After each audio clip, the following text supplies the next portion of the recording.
আসসালামু আলাইকুম গাইস, আপনারা এই ভিডিওটা শেষ পর্যন্ত থেকে দেখেন, পরে আমি কিছু কথা বলতেছি। কেউ কিছু মনে করবেন না, কিন্তু এখানে থাকাটা আমাদের জন্য ভালো না, কারণ আমরা তাহলে প্রফেশনে থাকি, আমাদের সম্মান থাকে। ওরা আমাদের সম্মান করে, আমাদেরকে সম্মান করতে হবে না? দেখেন, ওরা কি কেউ আসছে এই দেশে? আসে নাই, তা আমরা কেন আসবো? তো এই জিনিসটা আমাদের খুব দরকার, যে পারস্পরিক বোঝাপড়া, সম্মান, এটা রাখতে হবে। তো ওরা যেহেতু আমাদেরকে সম্মান করছে, আমাদেরকে ওদের সম্মান করতে হবে। সম্মানটা করছে কিভাবে? ওরা আমাদের দেশে আসে নাই, কিন্তু আমরা যদি ওদের দেশে চলে যাই তাহলে তো অসম্মান হয় না?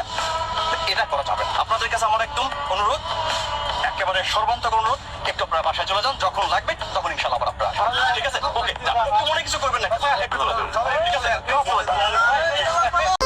এতদিন শুনতাম পুলিশ জনগণের বন্ধু, আজকে প্রমাণ পাইলাম বাংলাদেশের বর্ডার গার্ড কিভাবে মানুষকে বোঝায়।